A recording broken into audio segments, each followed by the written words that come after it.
हूं अनिकेत दीक्षित और आप देख रहे हैं आचरण न्यूज की खास पेशकश द ब्रेकिंग ग्राउंड। आज हम एक ऐसी खबर पर नजर डाल रहे हैं जो दक्षिण एशिया की भू राजनीति में बड़ा बदलाव ला सकती है। भारत को किनारे करके एक नया क्षेत्रीय संगठन बनाने की साजिश को नेपाल ने करारा जवाब दिया है। जी हां, हम बात कर रहे हैं तथाकथित नए सार्क की, जिसके पीछे चीन, पाकिस्तान और बांग्लादेश की तिकड़ी है। लेकिन नेपाल ने साफ कर दिया है कि वे इस खेल का हिस्सा नहीं बनेगा। तो क्या है ये पूरा मामला, आइए गहराई में समझते हैं। दक्षिण एशियाई सहयोग संगठन यानी सार्क लंबे समय से क्षेत्र में सहयोग और एकता का प्रतीक रहा है, लेकिन अब चीन और पाकिस्तान मिलकर भारत को अलग थलग करने के लिए एक नया संगठन बनाने की कोशिश कर रहे हैं। इस प्रस्तावित नए सार्क में भारत को शामिल नहीं किया जाएगा। इस योजना में बांग्लादेश भी शामिल है, जिसके अंतरिम नेतृत्व में मोहम्मद यूनुस है। लेकिन इस साजिश को बड़ा झटका तब लगा जब नेपाल ने साफ कह दिया कि वो इस नए संगठन के पक्ष में नहीं है। नेपाल, जो इस समय सार्क का अध्यक्ष है और जहां इसका सचिवालय भी है, उसने पुराने सार्क को ही मजबूत करने की वकालत की है। नेपाल का कहना है कि वो भारत की पूरी भागीदारी के साथ मौजूदा सार्क को फिर से प्रासंगिक बनाना चाहता है। काठमांडू से जुड़े सूत्रों का कहना है कि नेपाल की इस नए संगठन में शामिल होने की कोई इच्छा नहीं है। यहां तक कि चीन ने अभी तक नेपाल को इस योजना में शामिल होने के लिए कोई औपचारिक प्रस्ताव भी नहीं दिया है। आइए इस कहानी से जुड़ी जड़ों को समझते हैं। साल 2014 में नेपाल की राजधानी काठमांडू में आखिरी सार्क सम्मेलन हुआ था। इसके बाद 2016 में इस्लामाबाद में 19वीं सम्मेलन प्रस्तावित था, जिसमें भारत को शामिल होना था। लेकिन उसी समय उरी में हुए आतंकी हमले के बाद भारत ने इस सम्मेलन में हिस्सा लेने से इनकार कर दिया और इसे स्थगित कर दिया गया। तब से सार्क की गतिविधियां लगभग ठप हैं। चीन और पाकिस्तान इस मौके का फायदा उठाकर एक नया संगठन बनाना चाहते हैं।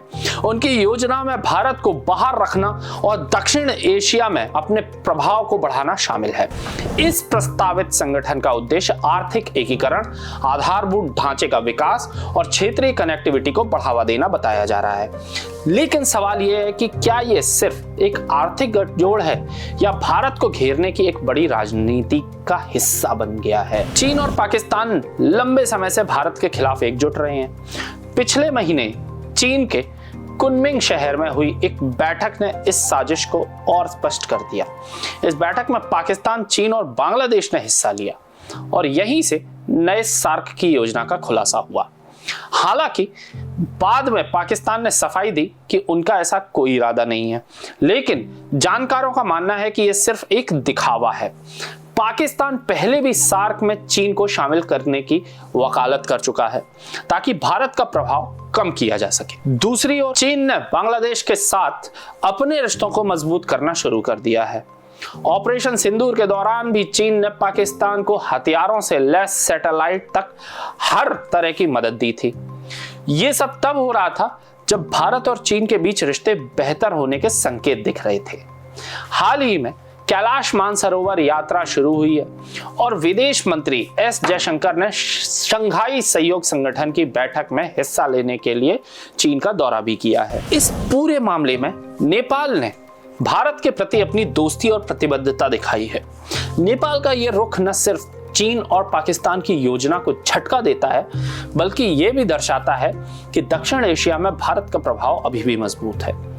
नेपाल का कहना है कि वह पुराने सार्क को ही मजबूत करना चाहता है, जिसमें भारत की भूमिका अहम है। दूसरी ओर भूटान जैसे भारत के करीबी देश को भी इस नए संगठन में शामिल होने का न्योता मिलने की संभावना कम है। भूटान ने हमेशा भारत के साथ अपने रिश्तों को प्राथमिकता दी है और यह संभावना नहीं है कि वह इस नई योजना का हिस्सा बनेगा। यह पूरा प्रकरण दक्षिण एशिया में शक्ति संतुलन और जियोपॉलिटिक्स खेल का हिस्सा बन चुका है। चीन और पाकिस्तान की एक कोशिश भारत को क्षेत्रीय सहयोग से अलग थलग करने की रणनीति का हिस्सा मानी जा रही है।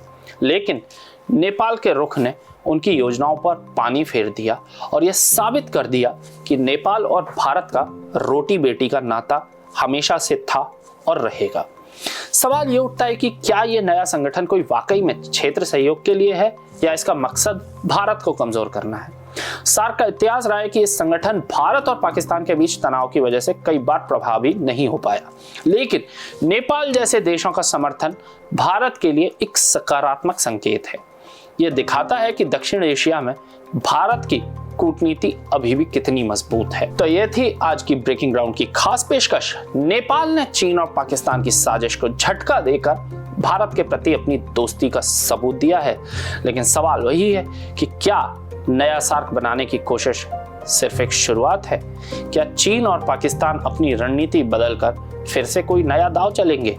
या सबसे बड़ा सवाल, क्या दक्षिण एशिया में भारत का प्रभाव इस तरह की साजिशों को लगातार नाकाम करता रहेगा? यह सवाल मैं आप पर छोड़ता हूं, हमें बताएं आप इस बारे में क्या सोचते हैं। मैं हूं अनिकेत दीक्षित, आप देख रहे थे आचरण न्यूज की खास पेशकश ब्रेकिंग ग्राउंड। फिर मिलेंगे एक नई खबर, एक नई रिपोर्ट के साथ। अब तक के लिए नमस्कार। देश दुनिया की सभी खबरें देखने के लिए जुड़े रहिए आचरण न्यूज से। आचरण न्यूज, हर कदम आपके साथ।